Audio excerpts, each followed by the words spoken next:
قال الإمام البخاري حدثنا إسماعيل بن عبد الله قال حدثني سليمان بن بلال عن معاوية بن أبي مزرد عن سعيد بن يسار عن أبي هريرة رضي الله عنه أن رسول الله صلى الله عليه وسلم قال خلق الله الخلق فلما فرغ منه قامت الرحمة. اللہ نے مخلوقات کو پیدا کیا، جب اللہ نے قامت الرحم، تو یہ رحم جو رحم مادر ہیں یہ کھڑے ہوئے. فقال، تو کہا، ماہ کیا ہے؟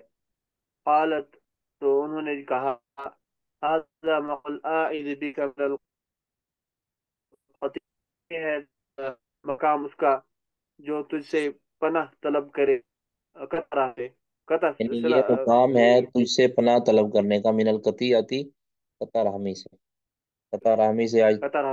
ہاں جی جی. صاحب اس کا کیا معنی ہے؟ یعنی میں مجھے صاحب تو نے رحم بنایا ہے، تو میں اب پناہ مانگتی ہوں کہ کوئی مجھے کاٹے. ٹھیک ہے، تجھ سے میں پناہ مانگتی ہوں کہ کوئی مجھے کاٹے.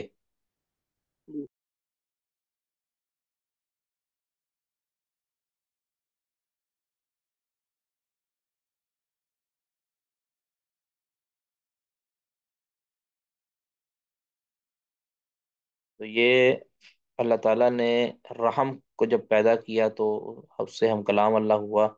یہ کلام حقیقی ہے.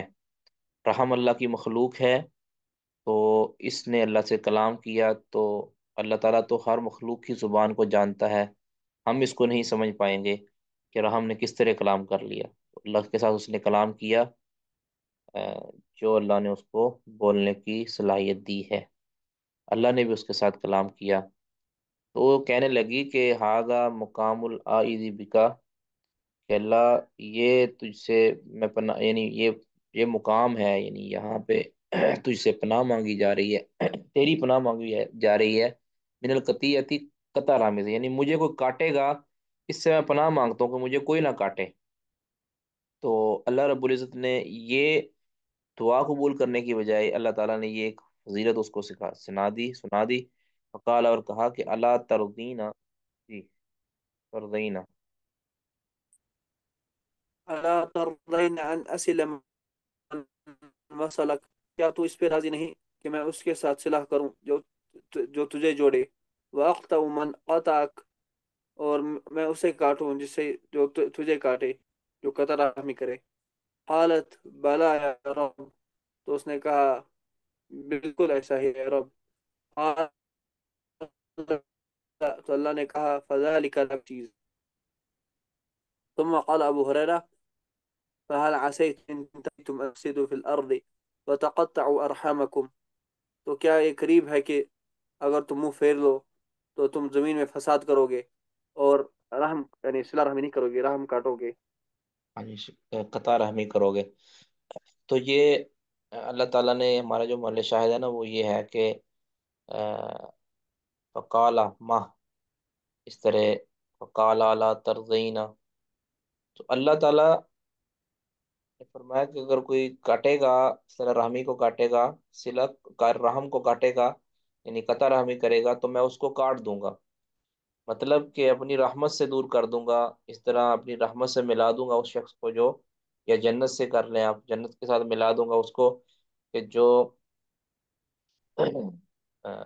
صلہ رحمی کرتا ہے، اور جو قطع رحمی کرے گا اس کو اللہ تعالیٰ جنت سے کاٹ دے گا یا اپنی رحمت سے کاٹ دے گا۔ جی، آگے کون پڑھیں گے جی؟ آگے کون پڑھیں گے؟ فرا کلیم صاحب پڑھیے گا۔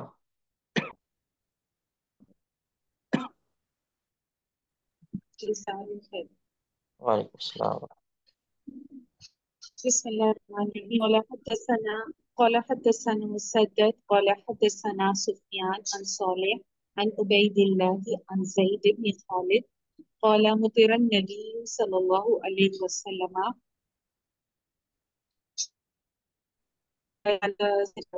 کہ نبی پاک صلی اللہ علیہ وسلم کی طرف بارش ہوئی۔ فقال تو آپ صلی اللہ علیہ وسلم نے فرمایا اللہ اصبح من عبادی، قال اللہ،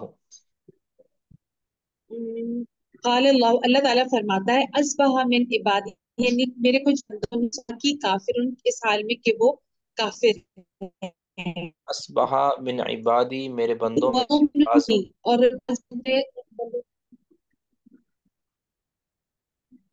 بعض بندے جو تھے انہوں نے جو صبح کی تو کافر ہو کر کرتے ہیں بعض لوگ، وہ مومن بھی، اور کچھ لوگ جو ہیں وہ صبح مومن ہو کر مومن ہوتے ہیں وہ۔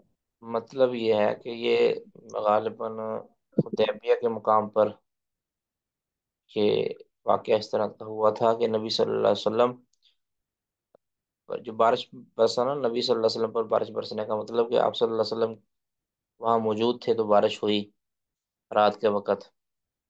تو نبی صلی اللہ علیہ وسلم صبح بتایا کہ کچھ لوگ ایسے ہیں اس وقت دنیا میں کہ جو یہ کہتے تھے کہ مطرنا بفضل اللہ، کہ ہم اللہ کے فضل سے بارش دیے گئے، مطلب یہ اللہ نے فضل و کرم کیا تو ہمارے اوپر بارش آئی ہے۔ تو فرمایا وہ تو اللہ کے قول کے مطابق وہ تو اللہ پر ایمان لانے والے ہیں، یعنی جو اللہ پر، اللہ کے متعلق اس نے یہ عقیدہ رکھا کہ اللہ نے بارش برسائی ہے، اللہ کے فضل سے بارش ہوئی ہے، وہ تو اللہ پر ایمان لانے والے۔ اور جو جو کافر اور بدعقیدہ لوگ جو یہ کہتے تھے کہ مطرنا بنوع کذا، کہ فلاں فلاں ستارے کے اندر گردش ہوئی ہے تو بارش جو ہے نا وہ برسی ہے، تو انہوں نے اللہ رب العزت کی طرف نسبت نہیں کی اس کی، یا اگر تو انہوں نے یہ عقیدتاً کہ واقعتاً اس ستارے کی گردش ہی کی وجہ سے بارش ہوئی ہے، بارش گردش نہیں کی ہے، پھر تو وہ پکے کافر۔ اور اگر یہ ان کا مطلب ہے کہ اس ستارے کی حرکت کی وجہ سے جو ہے نا اللہ نے بارش نازل کی ہے، تو بھی یہ ان کا عمل کفر دونہ کفر ہے۔ کفر دونہ کفر سمجھتے ہیں نا؟ یعنی اس سے انسان عمل کفریہ ہے لیکن اس سے انسان کافر نہیں ہوتا، ملت سے خارج نہیں ہوتا۔ ٹھیک ہے، تو انہوں نے اللہ کے فضل کی طرف نسبت کرنے کے بجائے، ہمارا ملے جو شاہد ہے وہ ہے قال اللہ، اللہ تعالیٰ نے فرمایا۔ ٹھیک ہے، تو یہ اللہ تعالیٰ کی صفت کلام ثابت ہو رہی ہے۔ آگے پڑھیں گے جی، اخلاص صاحب۔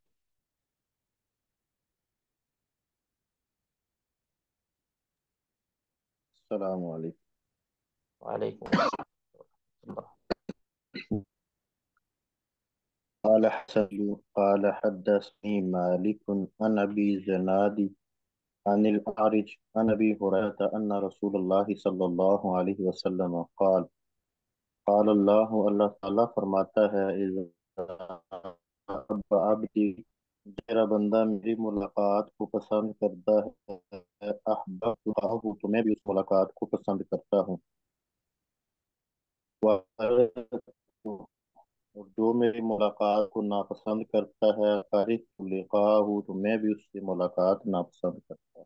کرہت لقاءہ تو میں بھی اس کی ملاقات، تو یہ جو ہے نا یہ والا معاملہ یہ موت کے وقت ہے، جب موت کی سختی ہوتی ہے نا، تو اس ٹائم جو بندہ اللہ تعالیٰ کے پاس جانا چاہتا ہے تو اللہ تعالیٰ بھی اس کو اپنے پاس لانا چاہتا ہے، اپنی ملاقات کرنا چاہتا ہے۔ اور جو اس وقت اللہ کے پاس نہیں جانا چاہتا، اس کو پتہ ہے کہ میرے ساتھ کیا ہونے والا ہے، تو پھر اللہ بھی اس کے ساتھ ملاقات نہیں کرنا چاہتا۔ یہ یعنی یہ موت کے وقت ہے، ایسا نہیں ہے کہ انسان موت کی تمنا شروع کر دے، موت کے وقت یہ ہے۔ بہرحال ہمارا مل شاہد ہے قال اللہ، اللہ نے فرمایا، اللہ فرماتا ہے۔ جی آگے عارف صاحب پڑھیے گا. قال الإمام البخاري رحمه الله حدثنا أبو اليمان قال أخبرنا شعيب قال حدثنا أبو الزناد عن الأعرج عن أبي هريرة رضي الله عنه رسول الله صلى الله عليه وسلم قال قال الله أنا عند ظن عبدي بي. نبی صلی اللہ علیہ وسلم نے فرمایا کہ اللہ تعالی نے فرمایا کہ میں اپنے بندے کے گمان کے حساب سے معاملہ کرتا ہوں. یعنی بندے اس کے کے گمان ساتھ کے معاملہ کرتا ہوں. معاملے کے یعنی بندے کے ساتھ اس کے گمان کے مطابق ہوتا ہوں. مطلب یہ ہے کہ بندہ اگر میرے متعلق جس طرح کا گمان رکھتا ہے تو میں اس کے ساتھ اسی طرح کا سلوک کرتا ہوں. مطلب کہ اگر وہ سمجھتا ہے نا یہ اس کا عقیدہ اور نظریہ اور اس کا گمان اور اس کا اعتماد اللہ پر ہوتا ہے کہ اللہ تعالیٰ مجھے معاف کر دے گا، اور وہ کوشش پوری کرتا ہے ایسے کام نہ کرے کہ جس سے اللہ تعالیٰ ناراض ہو، لیکن جو کمیاں کوتاہیاں رہ جاتی ہیں پھر وہ امید رکھتا ہے کہ یا اللہ تو مجھے معاف کر دے، اس کے لیے دعا گو بھی رہتا ہے، تو اللہ تعالیٰ پھر اس کو معاف کر دیتا ہے کہ وہ اللہ تعالیٰ کے متعلق پر امید ہے کہ اللہ تعالیٰ مجھ کو معاف کر دے گا. اور جو اللہ کے بارے میں اللہ کی رحمت اور اللہ کی وسعت، اللہ کی طرف سے جو مغفرت، اس کے اوپر اس کا کامل یقین نہیں ہے اور وہ اللہ کے بارے میں پر امید نہیں ہے، تو اللہ تعالیٰ پھر اس کے ساتھ پورا پورا یعنی عدل والا معاملہ کرتے ہیں، فضل والا معاملہ اس کے ساتھ نہیں کرتے. تو اس لیے اللہ تعالیٰ کے متعلق ہمیں پر امید رہنا چاہیے کہ اپنی کوششیں جاری رکھنی چاہیے، اپنی بہتری سے بہتری لائیں، لیکن اللہ سے بدگمان نہیں ہوں، نہ ہی اللہ رب العزت کی رحمت سے نا امید ہوں، پر امید رہیں. اللہ بھی میری رحمتیں تیری بہت زیادہ ہیں، میری گناہ بہت زیادہ ہیں، تو میرے گناہوں کو تو بخش دے.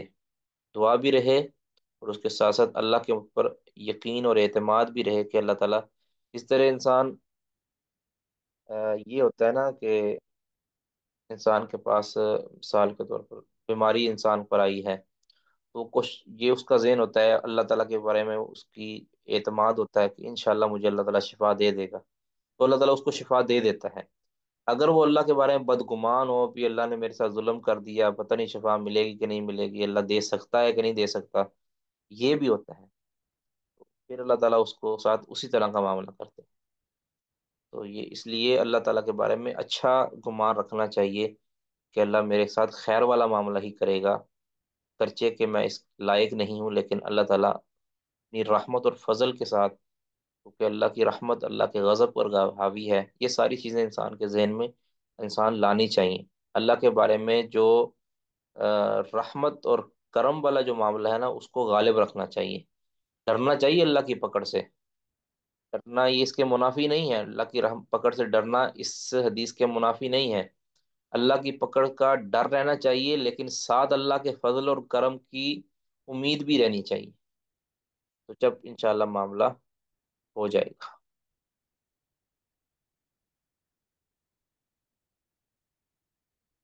جی اوکے جی. قال حدثنا إسماعيل قال حدثني مالك عن أبي الزناد عن الأعرج عن أبي هريرة أن رسول الله صلى الله عليه وسلم قال قال رجل لم يعمل خيرا قط. کسی آدمی نے کہا جس نے کبھی کوئی خیر نہیں کیا تھا. یعنی اس کی کوئی فإذا مات نیکیاں نہیں تھی، اس کی کوئی نیکیاں نہیں تھی، اس نے کہا اپنے آگے تفصیلی حدیث آ رہی ہے، اپنے بچوں سے کہا کہ بھی میرے پاس تو میرے پلے تو کچھ بھی نہیں ہے، اب اگر میں مر جاؤں تو میری جو ہے نا مجھے جلا کر راکھ کر دینا اور اس کی راکھ کو جو ہے نا ہوا میں اڑا دینا.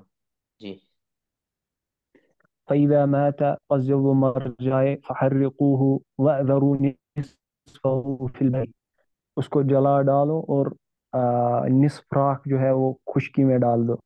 ونصفه في البحر نصف راکھ سمندر میں. فواللہ لئن قدر اللہ علیہ پس اللہ کی قسم اگر اللہ تعالیٰ قادر آ گیا اس پر ليعذبنه عذابا لا يعذبه أحدا من العالمين تعالیٰ ضرور اس کو عذاب دے گا، ایسا عذاب کی عالمین میں سے کسی کو ایسا عذاب نہیں دیا۔ فأمر اللہ البحر، پھر اللہ نے حکم دیا سمندر کو، فجمع ما فیہ، جو میں تھا اس کو جمع کیا، وأمر البر، اور اسی طرح خشکی کو بھی حکم دیا، فجمع ما فیہ، اور اس کو جمع کیا جو اس میں تھا، ثم قال، پھر اللہ نے کہا، لما فعلت، تو نے ایسا کیوں کیا؟ تو اس نے کہا، وأنت سب سے زیادہ جاننے والے ہیں، فغفر له، تو اللہ نے اس کی مغفرت کی۔ اب اشکال یہ ہوتا ہے، ایک تو یہاں پہ محل شاعر یہ ہے، تم قالا لم فعلتا، اللہ نے پوچھا، اللہ نے کہا، تو یہ اللہ کا کلام ثابت ہو گیا۔ اچھا، اب یہاں یہ کہ اشکال پیدا ہو سکتا ہے کہ اس جب وہ واللہ لئن، اللہ کی قسم، لئن قدر اللہ علیہ، تو یہ تو شک رکھتا تھا اللہ تعالیٰ کے بارے میں، پتہ نہیں اللہ تعالیٰ قدرت رکھتا ہے کہ نہیں رکھتا، پھر اللہ نے اس کو کیوں بخش دیا؟ کیا یہ اللہ پر باس بعد الموت پر ایمان رکھنا، کیا یہ عقیدے کی بنیادوں میں سے نہیں ہے؟ تو یہ ایک اشکال ہے۔ تو ایسے شخص، یہ تو کفر ہے واضح طور پر اللہ کی قدرت اور اللہ کی جو دوبارہ زندہ کرنے کے اوپر اللہ تعالی، یعنی اللہ تعالیٰ کی قدرت اور اللہ کی پکڑ پر شک کرنا، یہ تو کفر ہے، تو پھر اللہ نے کیوں معاف کر دیا اس کو؟ تو اصل میں یہ بندہ جاہل تھا، یعنی اس کو علم ہی نہیں تھا۔ یہ تو ہے نا، ایمان کی تفاصیل ہیں یہ، ٹھیک ہے، ایمان کے بارے میں۔ اب اس کے پاس ممکن ہے کہ اس کے پاس کوئی بیست نبی نہ پہنچا ہو، نبی کی دعوت نہ پہنچی ہو، یہ اللہ کو تو مانتا تھا، اللہ کو مانتا تھا، باقی اس نے ساری خرابیاں کی ہوئی تھیں، اس کو پتہ تھا۔ تو اب وہ ڈرتا تھا کہ اگر تو اللہ ہے، اللہ تو ہے، یعنی یہ تو یہ تھا، اگر اللہ نے مجھے پکڑ لیا، میرے اوپر اللہ نے قدرت کر لی، مجھے پکڑ لیا اور دوبارہ زندہ کر لیا اور اللہ نے پوچھ لیا، تو اللہ تعالیٰ پھر میرے ساتھ جو ہے نا وہ اچھا سلوک نہیں کرے گا اور مجھے عذاب دے گا، کیونکہ میرے اعمال ایسے ہیں۔ تو پھر اس نے اس ڈر سے کہ میں کہیں پکڑا نہ جاؤں، اب وہ تھا تو جاہل، اس کے پاس علم ہی نہیں تھا، کہ اس کو یہ نہیں پتا کہ راکھ بھی اللہ تعالیٰ اس کو کٹھی کر لے گا، اس نے اس طرح کر کے جو ہے نا اللہ کے خوف اور اللہ کے ڈر سے، تو بس اوقات اس کے اندر اس کا نظریہ یہ نہیں تھا کہ اللہ رب العزت مجھے بخش نہیں سکتا، یا جس طرح کافروں کا نظریہ ہوتا ہے اللہ کے بارے میں کفر والا، ایسا نہیں تھا، وہ جاہل تھا، اور اس نے اپنے جتنا ذہن تھا اس کے مطابق اس نے یہ سارا کام کر لیا، تو اللہ رب العزت نے اس پر دسترس پائی اور اس کو پکڑا، اور اس کو پھر پوچھا کہ تو نے ایسا کیوں کیا، حالانکہ اللہ جانتا بھی ہے۔ اس نے کہا، اللہ میں نے تو اس خوف سے کہ تو مجھے عذاب دے گا اس لیے کیا، تو اللہ نے پھر اس کو معاف کر دیا اس کے اس نظریے کی وجہ سے۔ تو اب یہ یعنی جہالت ہے اس کی، ٹھیک ہے، جس طرح کچھ ایسے لوگ ہوں گے کہ جو فطرت الوحی کے اندر وفات پائی، جنہوں نے یعنی فطرہ کے اندر، کہ جس دوران کوئی نبی ان پر مبعوث نہیں ہوا، یا ان کو نبی کی دعوت ہی نہیں پہنچی، مگر ابھی بھی یعنی اگر کوئی ایسا بندہ ہو کہ جن تک نبی نہیں پہنچا، تو اگر وہ اللہ کے ساتھ شرک نہیں کرتا تو اللہ رب العزت اس کو بخش دے گا، یعنی توحید کی تفاصیل کے ساتھ وہ واقف نہ ہو، عقیدے کی تفاصیل سے وہ واقف نہ ہو، تو باقی اس کے حوالے سے اگر وہ کر لیتا ہے، کسی بھی کافر ملت کی طرف منسوب نہ ہو یا اس کی کفر پر نہ ہو، تو اس کو دعوت نہیں پہنچی، تو بس اپنے خالق کو مانتا ہے، تو انشاءاللہ اللہ تعالیٰ اس کو معاف کر دے گا، یا جو اللہ تعالیٰ قیامت کے دن اگر کوئی اللہ نے امتحان لینا ہے اس کا، تو امتحان لے لے گا، واللہ اعلم۔ جی، کسی کا کوئی سوال ہے تو کر لیں جی۔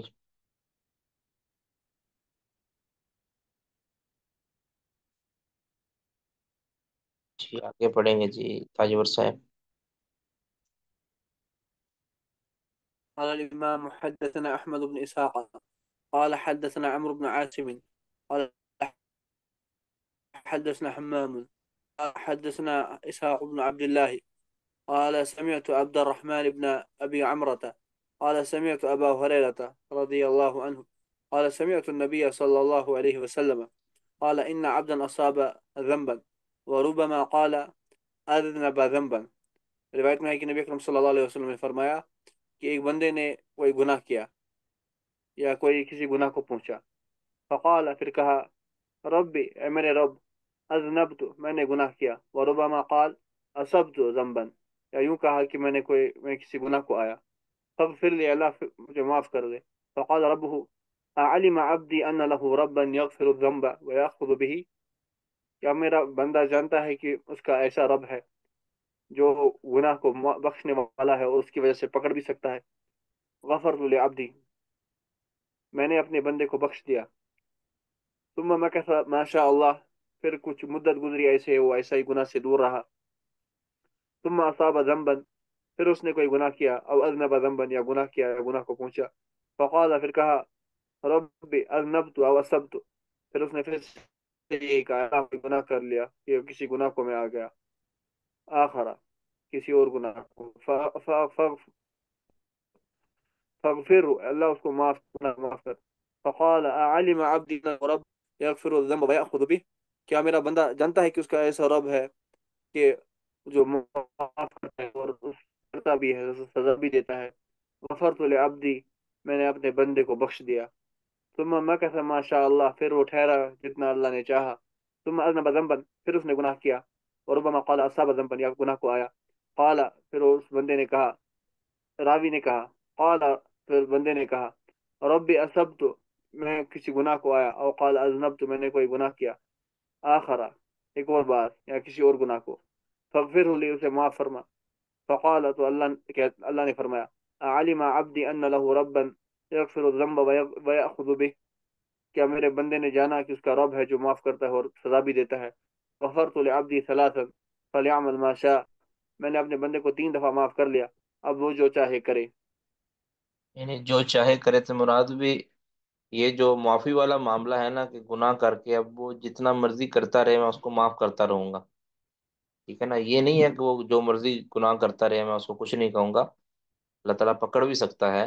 مطلب یہ کہ وہ گناہ کر کے اگر گناہ ہو جائے اس سے اور پھر وہ معافی مانگ لیتا ہے نا، یعنی وہ معافی والا جو معاملہ کرتا رہے تو میں اس کو معاف کرتا رہوں گا.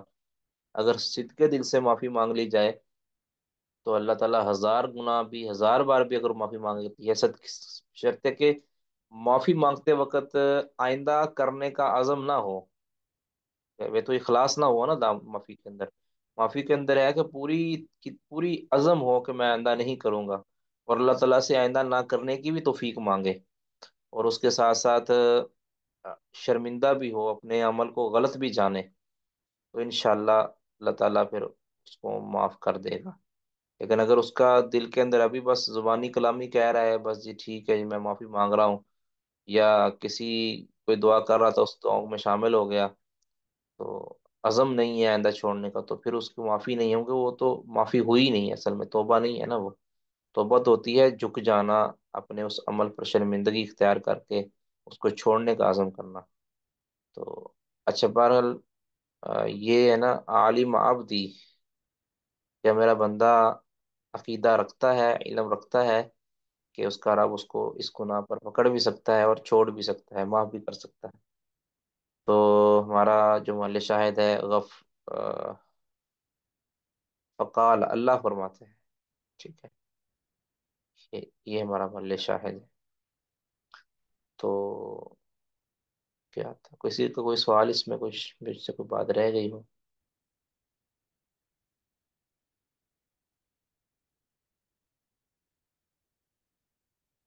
جی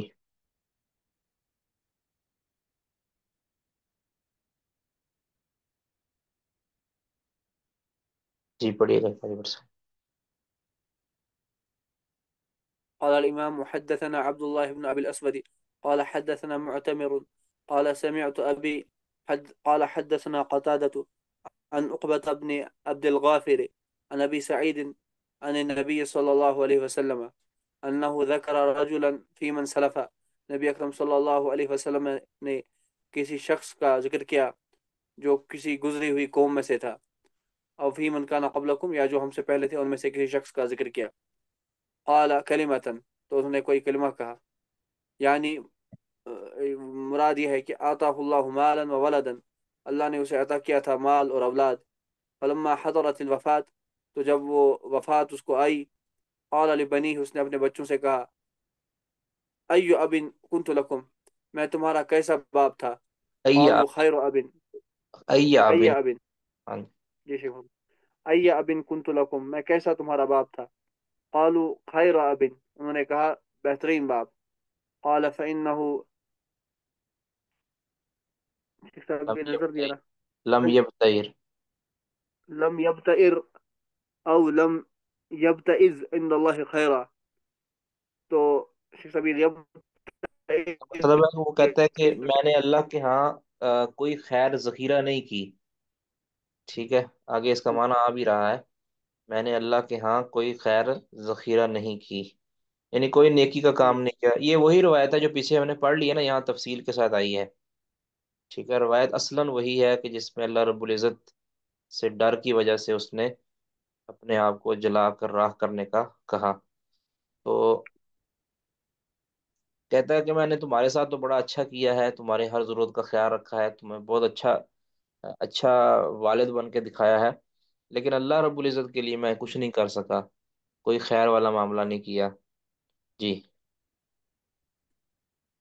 وَإِن يَقْدِرِ اللَّهُ عَلَيْهِ يُعَذِّبْهُ، اور اگر اللہ اس پہ قدرت پالے گا تو اسے عذاب دے گا، جی فَانظُرُوا إِذَا مِتُّ فَأَحْرِقُونِي، تو دیکھ لو جب میں مر جاؤں گا تو مجھے جلا دینا، حَتَّى إِذَا صِرْتُ فَحْمًا فَاسْحَقُونِي، یہاں تک کہ جب میں کوئلہ ہو جاؤں تو مجھے راکھ کر دینا، نہیں، فساقونی کا مطلب مجھے مل دینا، یعنی مل کے راہ کر دینا، آپ دوسرے لفظوں میں جی شیخ صاحب، او قال فَاسْحَقُوا او فَاسْحَقُونِي، یہ شیخ صاحب صح کیا ہے دوسرا والا؟ فسحقونی کا مطلب یہ پیس دینا، مطلب وہی جی شیخ صاحب، فَإِذَا كَانَ يَوْمُ رِيحٍ عَاصِفٍ فَأَذَرْ فَذَرُونِي فأذرونی فأذرونی فَأَذْرُونِي فِيهَا، اور جب کوئی سخت آندھی والا دن ہو تو مجھے اس دن بخیر دینا، یعنی جس تیز آندھی چل رہی ہوگی نا، تو میری وہ راکھ لینا اور اس کو جو ہے نا وہ اڑا دینا ہوا کے اندر، تاکہ وہ فقال دور نبی چلا جائے۔ ہاں جی، فقال نبی اللہ صلی اللہ علیہ وسلم فأخذ مواثيقهم على ذلك وربی، تو پھر اس نے اس والد نے اپنے بچوں سے اس پر پختہ قسمیں لی رب کی قسم کے ساتھ، نہیں، ففعلوا، واربی کا مطلب رہی ہے نبی صلی اللہ علیہ وسلم نے یہ قسم اٹھائی ہے، واربی، اور میرے رب کی قسم، میرے رب کی قسم، اس نے اپنی اولاد سے قسمیں لیں، حلف لیے، جی عہد شیخ لیے، صاحب، جی ففعلوا، تو انہوں نے ویسا ہی کیا جیسے انہوں نے کہا تھا والد نے، ثم اذروه في يوم عاصف، پھر انہیں اسے ثم اڑا دیا ہوا، ازرعوه ثم ازرعوه ثم اذروه في يوم عاصف، پھر انہوں نے اسے آندھی کے دن میں اڑا دیا ہوا میں، جی فقال اللہ عز وجل، پھر اللہ سبحانہ و تعالیٰ نے فرمایا، کن، ہو جا، فإذا هو رجل قائم، تو وہ اچانک سے وہ ایک مکمل آدمی کھڑا ہو گیا، قال اللہ، تو اللہ نے کہا، اے عبدی، اے میرے بندے، ما حملک علی ان فعلت ما فعلت، تجھے کس چیز پر اس نے ابارا کہ تو وہ کرے جو تو نے کیا، قال مخافت، کہا تیرے ڈر سے کیا، او فرق، او فرق منک، یا تیرے ڈر کی وجہ سے کیا، قال فما تلافاہ ان رحمہ اندہا، شیخ صاحب یہ کیا ہے، فما تلافاہ ان رحمہ اندہا؟ فما تلافاہ اللہ تعالیٰ نے اس کو آ، تلافاہ نہیں، اللہ تعالیٰ نے اس کو سزا دی، میرا خیال ان رحمہ اندہا، ایک منٹ،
فما تلافاہ ای تدارکہ ان رحمہ اللہ عندہ. تو اللہ تعالیٰ نے نہیں اس کو پکڑا. فما تلافاہ نہیں اس کو اللہ تعالیٰ نے پکڑا. ان رحمہ یہاں تک کہ اس کو معاف ان پر رحم کر دیا. اندہا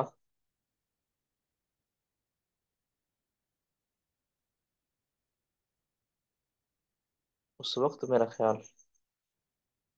نہیں، ادھر کہہ رہے ہیں اندہا. وقال مرۃ اخری فما تلافاہ غیرہا. اس کے علاوہ اللہ تعالیٰ نے اس کو کچھ نہیں کہا. مطلب اللہ تعالیٰ نے اس کے ساتھ اس کے علاوہ کوئی معاملہ نہیں کیا.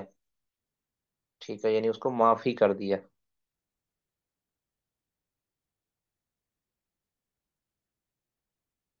ٹھیک ہے. فحدثت بھی، اب میرا خیال یہی ہے جی. سمجھ آ گئی اس کی. وما تلافاہ ان رحمہ عندہا. اللہ رب العزت نے اس کو آ، اس پر رحم کیا، اس کے علاوہ کوئی اس کو سزا نہیں دی، کوئی اس کو پکڑ نہیں کی اس پر. فحدثت به ابا عثمان فقال سمعت هذا من سلمان غیر انه ساد فيه. کہ میں نے یہ روایت سلمان سے سنی تو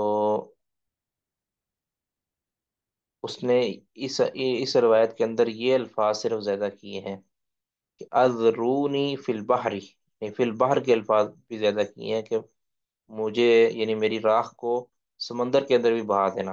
او کما حدث، یا جس طرح انہوں نے بیان کیا، یعنی جس طرح میں بیان کر دیا جو مجھے یاد تھا وہ، یا کہ جس طرح انہوں نے بیان کیا. قال حدثنا موسى قال حدثنا معتمر وقال لم يبتئر وقال خلیفہ قال حدثنا معتمر وقال لم يبتئز فسره قتادہ لم يدخر. یہ نہیں انہوں نے، اس نے ذخیرہ کیا. یہ دونوں لفظوں کے معنی لم يدخر، اس نے ذخیرہ نہیں کیا اللہ کے ہاں کچھ بھی خیر. اس پہ بات وہی ہو چکی ہے. اللہ تعالیٰ نے اس کو کیوں معاف کیا؟ کہ وہ اللہ کے ڈر سے ایسا اس نے کیا تھا، نہ کہ اللہ کے ساتھ کفر کرتے ہوئے، کہ اس تک تو یہ خبر پہنچی ہی نہیں تھی. واللہ اعلم.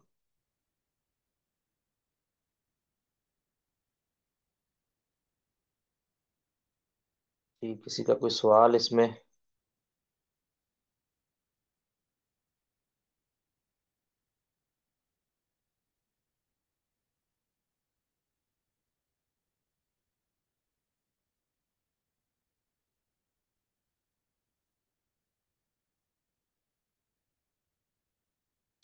آج کا جی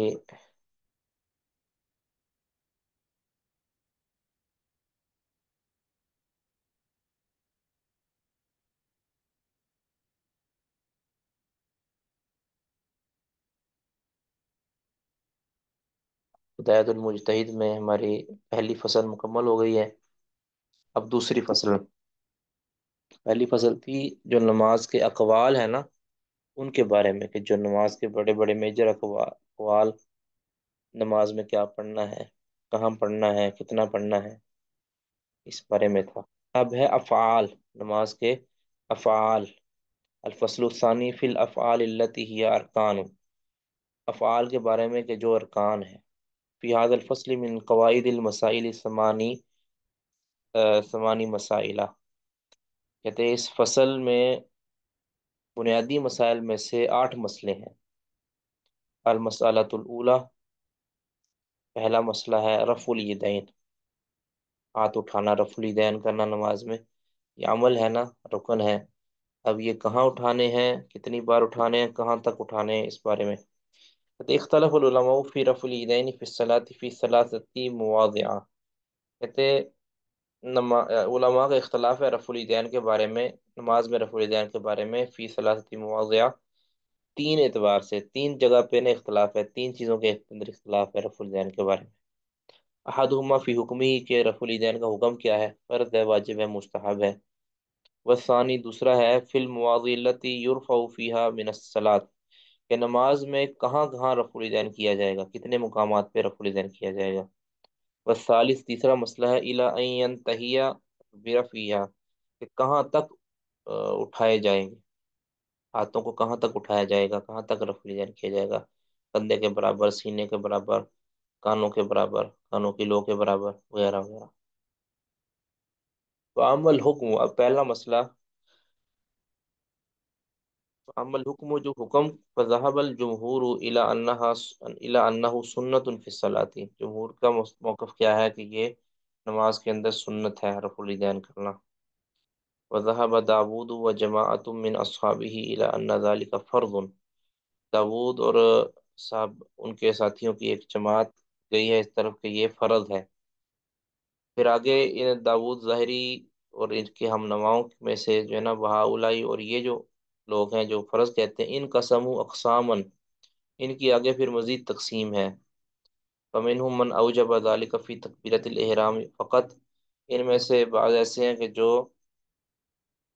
صرف تکبیرۃ الاحرام کے اندر فرض واجب کہتے ہیں، فرض کہتے ہیں۔ ومنہم من اوجب ذلک فی الاستفتاح وفی الرکوع وعند الرکوع، اور بعض ایسے ہیں کہ جو نماز شروع کرتے ہوئے بھی رفع الیدین کو واجب کہتے ہیں، وہ عند الرکوع، اور رکوع کے وقت بھی، آنی عند الانحطاط فی، یعنی نیچے جھکتے وقت، و عند الارتفاع منہ، اور اٹھتے وقت، رکوع سے اٹھتے وقت اور رکوع کے لیے جھکتے وقت، اس وقت بھی کہتے ہیں واجب ہے، بعض کہتے ہیں۔ ومنہم من اوجب ذالک فی ہذین الموضعین وعند السجود، اور بعض ایسے بھی ہیں کہ جو کہتے ہیں کہ ان دو جگہ پر بھی، یعنی نماز کے شروع میں کے اندر بھی اور رکوع کے وقت بھی، یعنی رکوع کے وقت سے مراد رکوع جاتے ہوئے اور رکوع سے سر اٹھاتے وقت، اس وقت بھی نماز رفع الیدین کرنا واجب ہے۔ وعند السجودی، اور سجدوں کے وقت، سجدوں کے وقت، سجدے کے اندر جاتے ہوئے۔ وذلك بحسب اختلافهم في المواضع التي يرفع فيها، کہتے ہیں یہ ان کے اختلاف کی وجہ سے ہے، فی المواضع التي، ان مواضع، ان جگہوں کے بارے میں، ان مقامات کے بارے میں، التي يرفع فيها، کہ جن میں رفع الیدین کیا جائے، یعنی چونکہ ان کے ہاں رفع الیدین کہاں کہاں کیا جائے گا اس بارے میں اختلاف ہے، اس اختلاف کی وجہ سے پھر آگے مزید اختلاف ہوا کہ کتنی جگہ پہ رفع الیدین کرنا واجب ہے۔ ٹھیک ہے، رفع الیدین کرنا کہاں کہاں واجب ہے، اس کا تعلق ہے اس اختلاف کے ساتھ کہ کہاں کہاں رفع الیدین کرنا مشروع ہے۔ کہتے ہیں وہ سبب اختلافہم، ان کے اختلاف کا سبب ہے معارضۃ ظاہری حدیث ابو ہریرہ کی اس حدیث کا معارضہ، ظاہر حدیث کا معارضہ، الذی فیہ تعلیم فرائض الصلاۃ، جس میں نماز کے فرائض کی تعلیم ذکر کی گئی ہے، یعنی وہ حدیث مسیح الصلاۃ پڑھ لی تھی جس میں آپ صلی اللہ علیہ وسلم نے نماز کے فرائض جو ہے نا اہم اہم چیزیں وہ سکھائی تھی۔ کہتے ہیں اس حدیث کا جو ہے نا معارضہ ہے کس کے ساتھ، لفعل ہی نبی صلی اللہ علیہ وسلم کے فعل کے ساتھ، کہ آپ صلی اللہ علیہ وسلم کا فعل جو آپ نے رفع الیدین کیا ہے، اور ادھر کیا ہے کہ رفع الیدین کا ذکر نہیں کیا آپ نے۔ وذالک، اب اس کی وضاحت آگی، وذالک، اور اس طرح کہ ان حدیث ابی ہریرہ تھا، انما فیہ انہ قال لہ، کہتے ہیں ابو ہریرہ والی جو حدیث ہے نا اس میں تو نبی صلی اللہ علیہ وسلم نے فرمایا وکبر، اللہ اکبر کہو، ولم یامرہ برفع یدیہ، کہتے ہیں نبی صلی اللہ علیہ وسلم نے ان کو رفع الیدین کا حکم نہیں دیا، کبر کا تو کہا کہ اللہ اکبر کہو تکبیر تحریمہ کے وقت، لیکن رفع الیدین کا ساتھ ذکر نہیں کیا۔ لہذا کہتے ہیں کہ رفع الیدین کرنا اگر فرض ہوتا، واجب ہوتا، تو نبی صلی اللہ علیہ وسلم یہاں ذکر کر دیتے۔ وثابت عنہ صلی اللہ علیہ وسلم، اور نبی صلی اللہ علیہ وسلم سے ثابت ہے، من حدیث ابن عمر، ابن عمر کی حدیث سے، یعنی اس کے معارض جو حدیث ہے، کہ وغیرہ ہی، اور ابن عمر کے علاوہ اور بھی حدیثیں، کہ انہ کان یرفع یدیہ لفتۃ الصلاۃ، کہ نبی صلی اللہ علیہ وسلم نماز شروع کرتے ہو کر رفع الیدین کیا کرتے تھے۔ یہ تو ہے اختلاف ہوا ہے کہ رفع الیدین کرنا واجب ہے یا نہیں واجب، ٹھیک ہے؟ جو واجب کہتے ہیں ان کی دلیل کیا ہے، اور جو واجب نہیں کہتے ان کی دلیل کیا ہے۔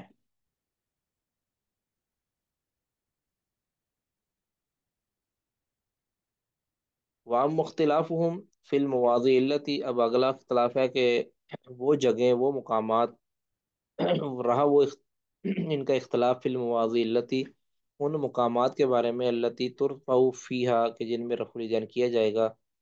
تو فذهب الکوفتی ابو حنیفہ سفیان الثوری و سائر فقائم. ابو حنیفہ فقہا اہل کوفہ، ابو حنیفہ، سفیان ثوری اور دیگر فقہا ان کے کوفہ کے، ان کا موقف کیا ہے کہ الی انہ لا یرفع المصلی یدیہ، کہ نمازی اپنے ہاتھوں کو نہیں اٹھائے گا مگر عند تکبیرۃ الاحرام، فقط صرف تکبیرۃ تحریمہ کے وقت. یعنی پہلا رفع.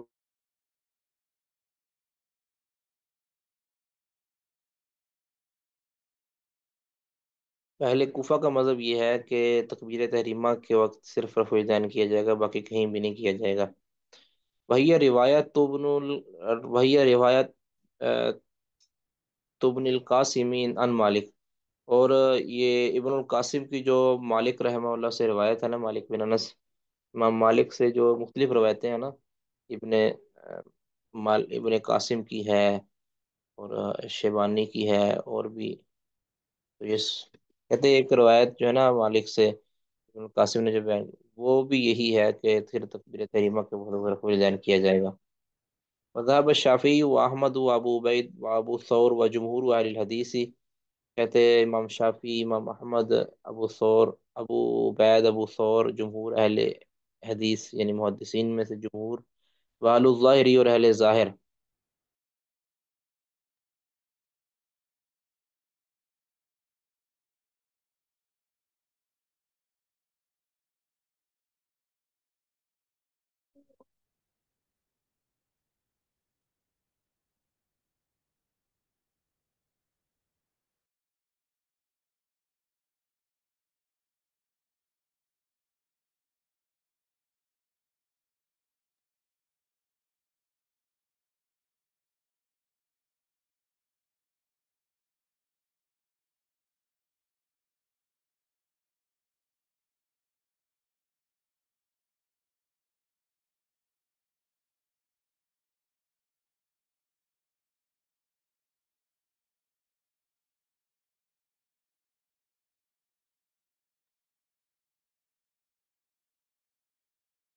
جی، کہتے ہیں کہ ذهب شافعی و احمد و ابو عبید و ابو ثور و جمہور اہل الحدیث، جمہور محدثین اور اہل ظاہر، ان کا مذہب کیا ہے؟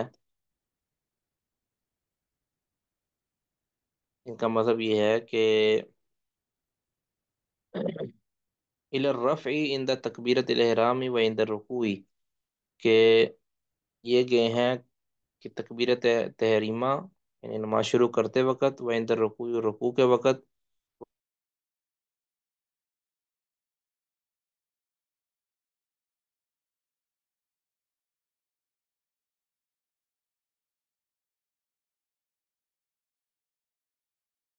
اچھا، یہ جمہور محدثین اور اہل ظاہر کا مذہب کیا ہے کہ الی الرفع عند تکبیرۃ الاحرام، تکبیر تحریمہ کے وقت بھی رفع الیدین کرنا ہے، و عند الرکوع، اور رکوع جاتے وقت بھی کرنا ہے، و عند الرفع من الرکوع، اور رکوع سے سر اٹھاتے وقت بھی کرنا ہے. یعنی یہ تین مقامات ایک ہر رکعت میں یعنی پہلی رکعت کے اندر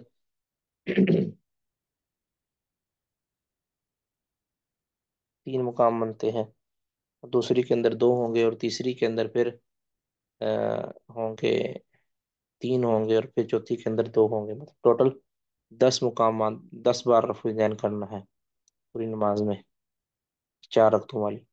تو وہ مروی عن مالک، اور امام مالک سے بھی یہ مروی ہے، الا انہ عند بعض اولئک فرض.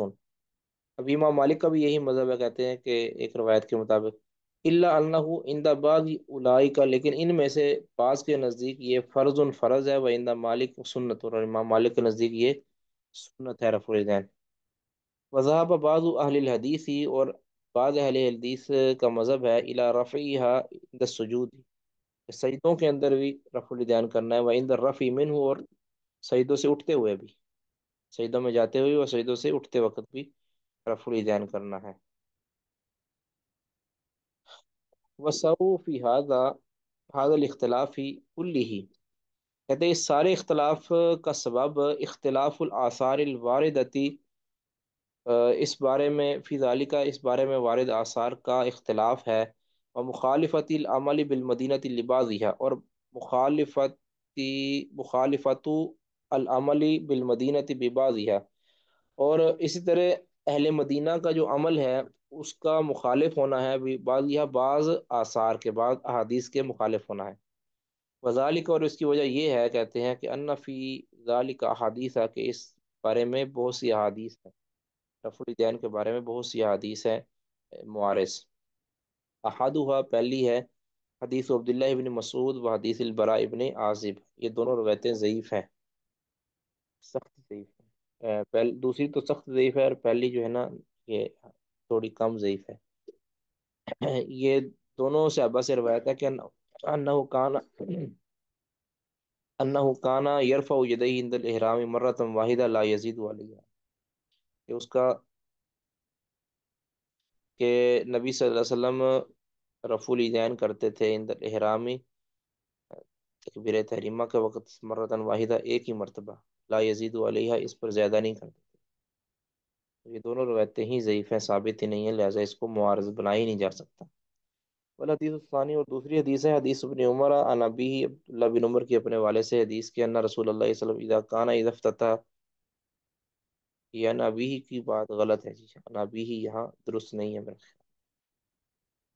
ہاں، یہ جو حدیث ابن عمر، یہ عمر رضی اللہ تعالیٰ سے مروی نہیں ہے، بلکہ یہ حدیث سالم بن عمر، سالم بن عبداللہ بن عمر عن ابیہ، یہ ہو سکتا ہے کہ ان رسول اللہ صلی اللہ علیہ وسلم کان اذا افتتح الصلاۃ رفع یدیہ حذو منکبیہ، کہ نبی صلی اللہ علیہ وسلم جب نماز شروع کرتے تو کندھوں کے برابر رفع الیدین کرتے تھے، وَإِذَا رَفَعَ رَأْسَهُ مِنَ الرُّكُوعِ، جب رکوع سے سر اٹھاتے، رفعهما أيضا، تو ہاتھوں کو اسی طرح اٹھاتے تھے، كذلك، اس طرح، وقال، اور فرماتے تھے سمی اللہ لمن حمد ربنا ولک الحمد، کان لا يفعل ذلك في السجود، نبی صلی اللہ علیہ وسلم اس طرح سجدوں میں نہیں کرتے تھے۔ وہ حدیث متفق علی صحته، وزعموا انه روى ذلك عن النبی صلی اللہ علیہ وسلم، اور محدثین میں سے بعض کا یہ خیال ہے کہ اس حدیث کو بیان کیا ہے نبی صلی اللہ علیہ وسلم سے 13 رجلا من اصحابی، نبی صلی اللہ علیہ وسلم کے 13 صحابہ نے۔ والحدیث الثالث، تیسری حدیث ہے حدیث وائل بن حجر، وائل بن حجر کی حدیث، وفیہ زیادت علی ما فی حدیث عبداللہ بن عمر، اور اس میں عبداللہ بن عمر سے کی حدیث سے زائد الفاظ ہیں کہ انه کان یرفع یدیہ عند السجود، کہ نبی صلی اللہ علیہ وسلم سجدوں کے اندر بھی، سجدوں کے وقت بھی رفع الیدین کرتے تھے، جبکہ یہ بات درست نہیں ہے، سجدوں کے اندر رفع الیدین نہیں کرتے تھے، بلکہ سجدوں کے لیے جاتے ہوئے رفع الیدین کرتے تھے، یعنی اس کو کہتے ہیں رکوع کے بعد والا رفع الیدین، رکوع سے اٹھتے وقت جو رفع الیدین ہے وہ مراد ہے، ٹھیک ہے۔ سجدوں میں نبی صلی اللہ علیہ وسلم سے رفع الیدین کرنا بالکل بھی ثابت نہیں ہے، ٹھیک ہے، سجدوں کے اندر رفع الیدین کرنا بالکل بھی نبی صلی اللہ علیہ وسلم سے ثابت نہیں ہے۔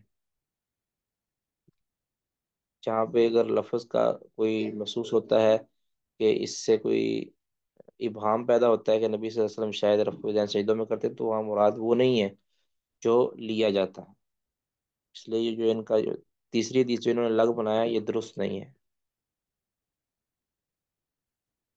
فمن حمل الرفع ہا ہونا، جس نے محمول کیا ہے یہاں پہ رفع الیدین کو، الا انہ ندبون، کہ یہ مندوب ہے، او فریضۃ، یا یہ فرض ہے، فمنہم من اقتصر به علی الاحرام فقط، پھر ان میں سے بعض ایسے ہیں کہ جنہوں نے یہ تکبیر تحریمہ کے اوپر یعنی اکتفا کیا ہے، کہ یہ اگر کسی نے مندوب کہا ہے تو اس نے کہا کہ تکبیر تحریمہ کا رفع الیدین ہی مندوب ہے، اگر کسی نے واجب کہا ہے تو کہتے ہیں کہ تکبیر تحریمہ کا رفع الیدین ہی واجب ہے، ترجیحا لحدیث عبداللہ بن مسعود، انہوں نے ترجیح دی ہے عبداللہ بن مسعود کی اور حدیث براء بن عازب کی حدیث کو، وہ مذہب مالک موافقت العمل بھی، کہتے ہیں امام مالک کا بھی یہی مذہب ہے، کیونکہ اہل مدینہ کا عمل اس پر کے موافق ہے، جبکہ یہ بات بالکل غلط ہے، اہل مدینہ کا کوئی عمل نہیں ہے رفع الیدین نہ کرنے پر۔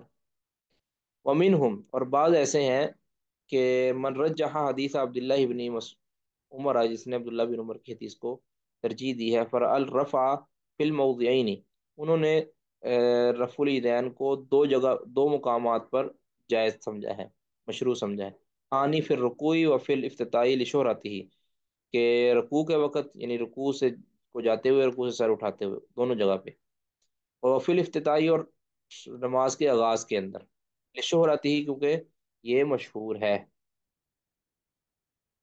واتفق الجمیع علیہ، اور اس پر سب کا اتفاق ہے۔ ومن کان رایہ من ہؤلاء، اور ان میں سے جن کی رائے یہ ہے کہ ان الرفع فریضۃ، کے رفع الدین یہ فرض ہے، حمل ذلك علی الفریضۃ، انہوں نے اس کو بھی فرض پر محمول کیا ہے۔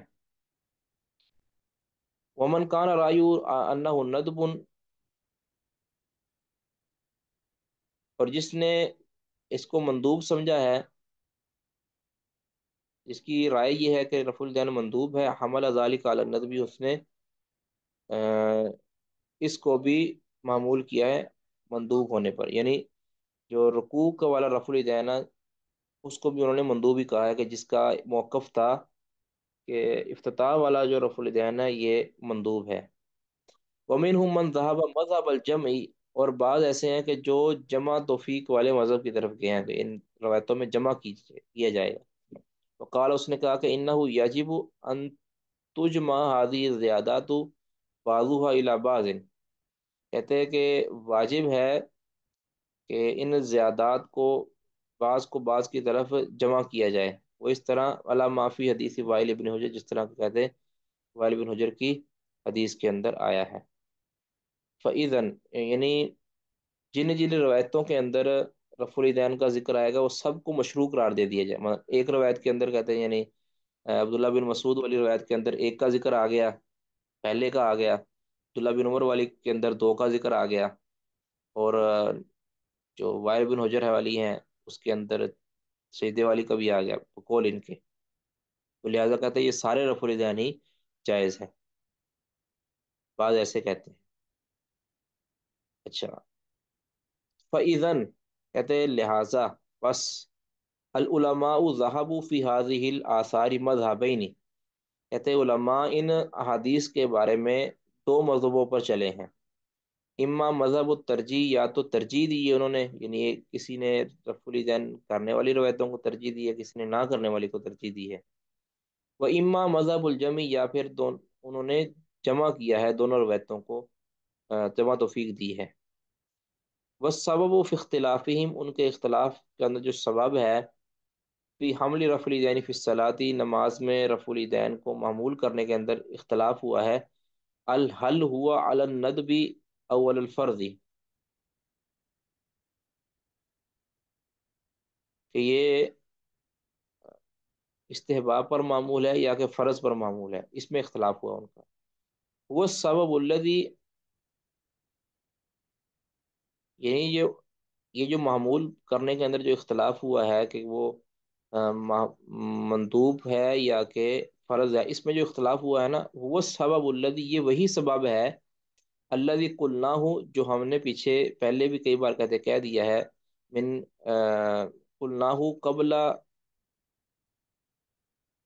قلناہ قبل، جو ہم نے پہلے پیچھے کہہ دیا ہے، من، وہ کیا ہے سبب، کہ ان بعض الناس یرا، کے بعض علماء وہ سمجھتے ہیں کہ ان الاصل فی افعالی، کے نبی صلی اللہ علیہ وسلم کے افعال کے اندر اصل کیا ہے، کہ ان تحمل علی الوجوب، کہ اس کو وجوب پر معمول کیا جائے۔ اب چونکہ رفع الیدین کرنا نبی صلی اللہ علیہ وسلم سے کہتے ثابت ہے، اور اب آپ صلی اللہ علیہ وسلم کا کرنا کہتے، اگر جن کے نزدیک نبی صلی اللہ علیہ وسلم کے افعال اصلاً وجوب پر معمول ہے، الا کہ اس کے خلاف کوئی دلیل آ جائے، وہ کہتے جس نے یہ کہا ہے نا، یعنی یہی سبب ہے کہ جو ہم نے کہتے پیچھے کہہ دیا ہے کہ نبی صلی اللہ علیہ وسلم کے افعال جن کے نزدیک وجوب پر دلالت کرتے ہیں، ان کے نزدیک پھر رفع الیدین بھی وجوب پر دلالت کرے گا، یا آپ نے چونکہ کیا ہے، آپ کا فعل ہے، لہذا وہ وجوب پر دلالت کرے گا۔ اچھا، دوبارہ دیکھیں، وہ سبب الذی، یہ وہی سبب ہے، الذی قلناہ قبل، جو ہم نے پیچھے بھی کہہ دیا ہے، من، وہ یہ کہ ان بعض الناس یرا، کہ بعض لوگ یہ سمجھتے ہیں کہ ان الاصل فی افعالہ، نبی صلی اللہ علیہ وسلم کے افعال میں اصل یہ ہے کہ ان تحمل علی الوجوب، کہ ان کو وجوب پر معمول کیا جائے، حتی یدل الدلیل علی غیر ذالک، یہاں تک کہ اس کے خلاف پر دلیل ثابت ہو جائے، یعنی واجب نہ ہونے پر کوئی دلیل الگ سے آ جائے تو درست ہے، ورنہ وہ واجب ہی رہیں گے۔ ومنہم من یرا، اور بعض ان میں سے ایسے ہیں کہ جو سمجھتے ہیں کہ ان الاصل، کہ اصل یہ ہے کہ اللہ یزاد فیما صح بدلیل واضح من قول ثابت او اجماع، کہتے ہیں کہ نہیں زیادہ کیا جائے گا، فیما صح، ان اس بارے میں جو ان مسائل میں جو ثابت ہوں بدلیل واضح، ایک واضح دلیل کے ساتھ، جو مسائل واضح دلیل کے ساتھ ثابت ہوں ان میں اضافہ نہیں کیا جا سکتا، ان میں زیادتی نہیں کی جا سکتی۔ اب وہ بدلیل واضح، جو دلیل واضح کے ساتھ ثابت ہوں، کون سی دلیل واضح؟ من قول ثابت، نبی صلی اللہ علیہ وسلم کا ثابت صحیح ثابت قول ہو، فرمان ہو، او اجماعین یا امت کا اجماع ہو کہ انہ من فرائض الصلاۃ، کہ یہ نماز کے فرائض میں سے ہے۔ اب جس بارے میں دلیل قوی کے ساتھ، دلیل ثابت یعنی نبی صلی اللہ علیہ وسلم کے اقوال کے ساتھ یا اجماع کے ساتھ ثابت ہو جائے کہ یہ نماز کے فرائض میں سے ہے، اب انہ من فرائض الصلاۃ، کہ یہ نماز کے فرائض میں سے ہے، الا بدلیل واضح، مگر دلیل واضح کے ساتھ، واضح دلیل کے بغیر کسی بھی چیز کے اندر اضافہ نہیں کیا جا سکتا۔ وقد تقدم هذا، کہتے ہیں یہ بات ہم نے پیچھے ذکر کر دیا ہے، من قولینا، وتقدم هذا من قولینا، ہماری اس پر گفتگو کہتے ہیں پیچھے ہو چکی ہے، ولا معنی تقریر الشیء الواحد مرات کثیرہ، کہتے ہیں ایک ہی بات کو دوبار بار بار کرنا جو ہے نا یہ کوئی معنی نہیں رکھتا، کوئی اس کا فائدہ نہیں ہے۔ ٹھیک ہے، اب اس میں جو ہے نا دیکھیں بات وہی ہے کہ جب تک دونوں طرف روایتیں ثابت نہ ہونا تب تک معارضہ نہیں کیا جا سکتا۔ اب ایک طرف کی روایتیں ثابت ہیں، دوسری طرف کی کوئی بھی مرفوع موقوف روایت ثابت نہ ہو تو پھر ہم اس کو معارض نہیں کہہ سکتے، پھر تو وہ مسئلہ بالکل ہی سرے سے اختلافی رہا ہی نہیں۔ ہمارا دعویٰ ہے کہ رفع الیدین کا نہ کرنا یعنی یہ چھوڑ دینا یا نہ کرنا، رفع الیدین تکبیر تحریمہ کے علاوہ جگہ پہ رفع نہ کرنا، یہ کسی صحابی سے یا نبی صلی اللہ علیہ وسلم کسی صحیح حدیث سے ثابت نہیں ہے۔ ٹھیک ہے، جتنی روایتیں پیش کی جاتی ہیں یا تو وہ مبہم ہے، مجمل ہیں، اپنے معنی میں واضح نہیں ہے، یا وہ سندن ہی ضعیف ہے، یا سندن بھی ضعیف ہیں اور مجمل بھی ہیں۔ جبکہ اس کے خلاف، اس کے برعکس، جو رفع الیدین کے اس بات پر روایتیں ہیں وہ بہت زیادہ ہیں، وہ شہرت اتنی ان کی ہے کہ تواتر کے درجہ، تواتر مانوی کے درجہ کو پہنچتی ہیں، اور اس کے ساتھ ساتھ اپنے معنی میں بالکل واضح ہیں۔ ٹھیک ہے، بالکل واضح ہیں، صحابہ کے اندر اور صحابہ کے اندر اور سوری نبی صلی اللہ علیہ وسلم سے کوئی بھی رفع الیدین کے بارے میں کچھ ثابت نہیں، رفع الیدین نہ کرنے کے بارے میں۔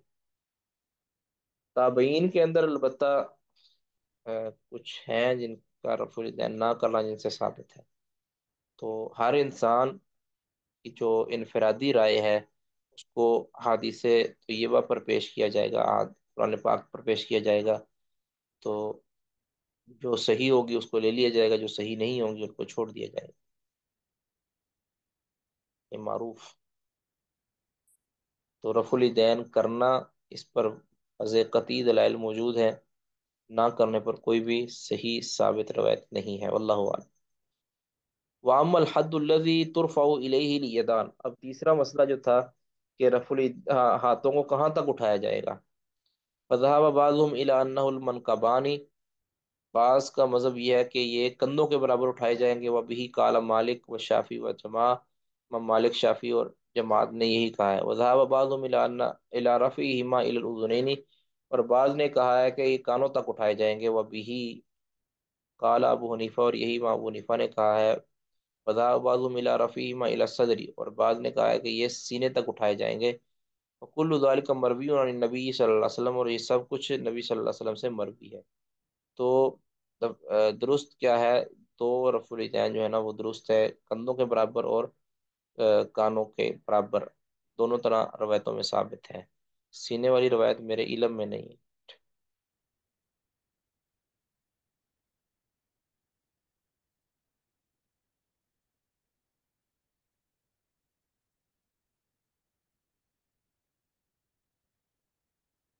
یہ کہہ رہے ہیں کہ سینوں تک رفع الیدین ثابت ہے، تو اس کی بھی تعویل ہو سکتی ہے نا، سینوں تک سے مراد کہ آپ کے کندھوں کے سینوں کے برابر آپ کے ہاتھ تھے، اور انگلیاں جو ہے نا وہ کندھوں کے تک پہنچتی تھی. واللہ اعلم. وکل ذالک مروی عن النبی الا انہ اثبت الا ان اثبت ما فی ذالک. کہتے ہیں ان میں جو سب سے زیادہ جو ثابت قوی بات ہے نا، سب قوی روایتیں ہیں نا فی ذالک اس بارے میں، انہ کان یرفعہما حذو منکبیہ، وہ کیا ہے، وہ قوی ترین جو ہے نا وہ ہے کندھوں کے برابر ہے.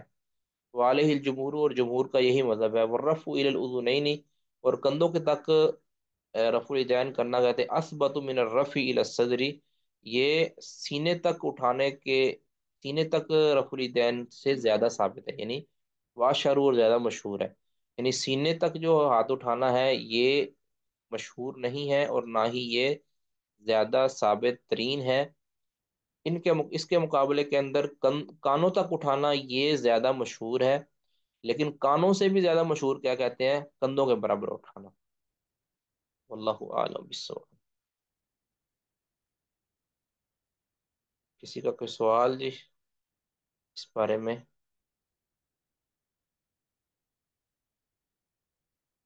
جی کوئی سوال نہیں.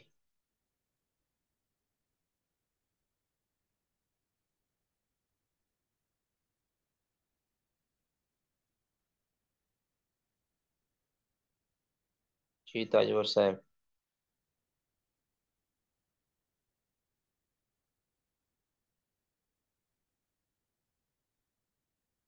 جی یہ سبحانک اللہ و بحمدک اشہد ان لا الہ الا انت استغفرک و اتوب الیک. السلام علیکم ورحمۃ اللہ وبرکاتہ.